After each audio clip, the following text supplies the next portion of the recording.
अब मैं घर जाने की सोच रहा हूँ। 3-4 दिन रुक गया और घर जाऊंगा। 2-3 बार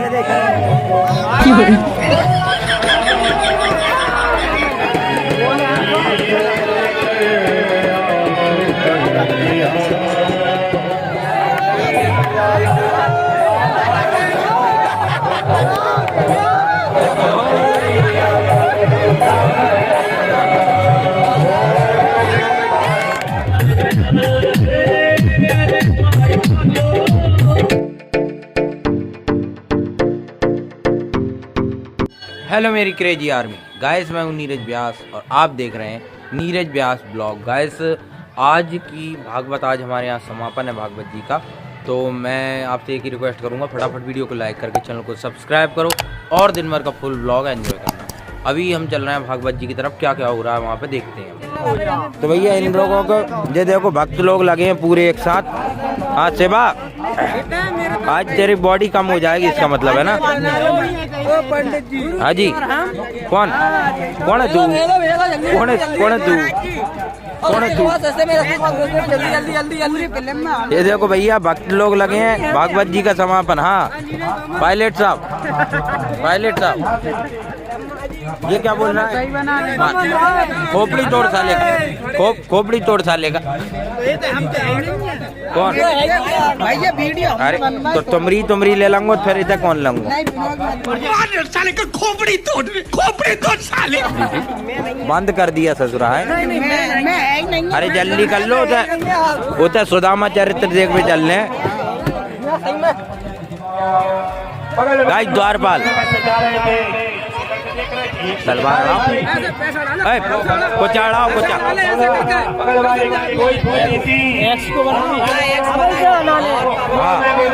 हट जाओ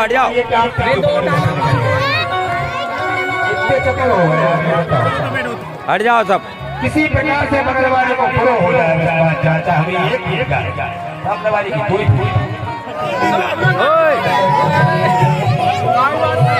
ये देख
Oh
दामा की दीन दशा करुणा करके करुणा निधि हो पोटली को भगवान छुड़ाने लगते हैं, तभी उसमें से चावल निकले, पोटली गिर जाती है। भगवान कन्हैया ने चढ़ाया और छुड़ाने के पश्चात श्यामा जी बड़े संकोच में देखते हैं, भैया इसको मत उठाना, वो तो पोटली में कुछ नहीं है। कहते हैं भैया भाभी ने जो भेंट भेजाई है उसको अवश्य पाऊंगा। वहाँ पर रुक्मणी जी बैठी हुई है, रुक्मणी जी देखती हैं और कन्हैया ने तुरंत ना सोचा ना समझा और एक मुट्ठी चावल अपने मुंह में डाल लेते हैं। एक मुट्ठी पाया, दूसरी मुट्ठी पाया और जब तीसरी मुट्ठी भगवान भरते हैं तो रुक्मणी जी उनको हाथ हाथ करके रोकने लगते हैं। अरे प्रभु क्या करने जा रहे हैं, क्या सारा इसी पे लुटा दोगे? और यहाँ पर सूचना प्राप्त हुई कि भगवान को भोग लग चुका है। सभी देवी देवताओं का वासियों को भोग लग चुका है। ग्राम के देवी देवताओं को कन्या निमंत्रण के लिए 5 कन्याओं को बाहर बुलाया गया है। कोई छोटी कन्या 5 पहुंच जाओ। तो यहाँ पर सुदामा जी ने कहा, सुदामा जी का जो चावल था रुक्मणी जी को दिया जाता है। रुक्मणी जी सारे परिवार में चावलों को प्रसाद के रूप में बांटती है। रात्रि में भगवान उठते हैं, सब ठीक ठाक तो है। भगवान को कन्हैया में वार्तालाप होता है। प्रातः काल उठ करके कन्हैया जो है कहते हैं सुदामा से, हम आपकी पूजन करना चाहते हैं, हमारा भी विवाह हो गया है। कन्हैया से सुदामा जी पूछते हैं, भैया कन्हैया कितनी रानियां हैं? कहने लगे ब्राह्मण देवता धीरज रखो, पाँव परवे की बारियां है। जब ब्राह्मण आता है घर में तो उसकी पाँव पकड़ाई चली जाती है। जैसे भगवान श्री कृष्ण ने चरण धुलाए उसी प्रकार ब्राह्मण जब घर में आवे तो चरण धुलाना चाहिए। चरण धुलाने के बाद जो श्रद्धा बने दक्षिणा देनी चाहिए। फिर उसके पश्चात पत्नी को भी चरण धुलाना चाहिए। पति पत्नी दोनों वालों के चरण धुलाए तब भगवान की कृपा बरसने लगती है। यहाँ आकर के प्रातः काल कहा पत्नी से, लक्ष्मी जैसी जो थी उनकी रुक्मणी महारानी से कहा ब्राह्मण के चरण पखारने की बारी आई तो ब्राह्मण का आशीर्वाद ले लो। एक एक करके आशीर्वाद देने आने लगे। आशीर्वाद लेने जब आती है, सुदामा जी तो गरीब घर के थे बेचारे, बुढ़े आदमी कहते भैया सुखी रहो। एक ने पड़े, दो ने पड़े, 10 ने पड़े, 50 ने पड़े, 100 ने पड़े। कौन सा? एक मास 2 पाख में श्री कृष्ण जी रोज एकादशी हो। तुम कन्हैया से कहना प्रभु महीना में 2 पाखों में 2 एकादशी होती है, परंतु हमारे यहाँ तो प्रतिदिन एकादशी है, प्रति चल रहा है। कहने का तात्पर्य समझने लगा कि भूखे मर रहे गरीब। भगवान श्री कृष्ण ने मन में धीरज रखते हुए इतनी करोड़ रस की कथा है, कहते नहीं बनती कंठ कर आया सा। मित्र हो तो जो न मित्र दुख हो ये दुखारी, जो मित्र का दुख देखकर मित्र दुखी ना हो मित्र नहीं हो। भगवान श्री कृष्ण कहते हैं भैया भाभी ने ऐसा कहा। सुदामा जी रोते हुए कहते हैं भगवान आईफोन कन्हैया तुम कुछ उल्टा मत समझ लेना, केवल यही जो आत्मा। अब मैं घर जाने की सोच रहा हूँ, 3-4 दिन रुक गया, अब घर जाऊंगा। 2-3 बार कहा, कन्हैया ने कहा ठीक है जाओ। जाते जाते सोचा कुछ देंगे, भगवान ने कहा जा रहे हो? यहाँ जा रहे हैं। दरवाजे तक छोड़ने को जाने लगे सुदामा को, परंतु 1 रुपया नहीं दिया। तो जाते जाते कहने लगे, भगवान श्री कृष्ण कहते हैं सुदामा जी से, भाभी ने क्या कहा था 1 मास 2 पाख में 2 एकादशी होए। हे श्री कृष्ण भगवान जी हमारे घर में एकादशी होए, मगर मैं कहता हूँ मेरी बात भी जाकर कह रहा। 1 मास 2 पाख में 2 द्वादशी होए।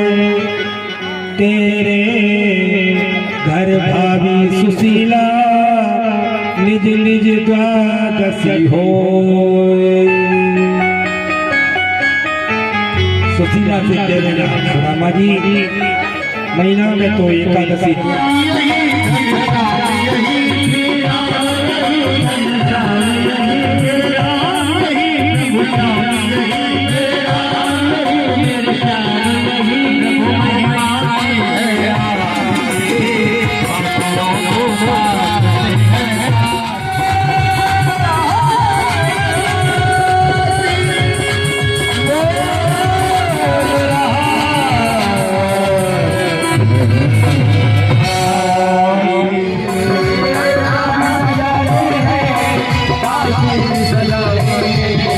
मेरे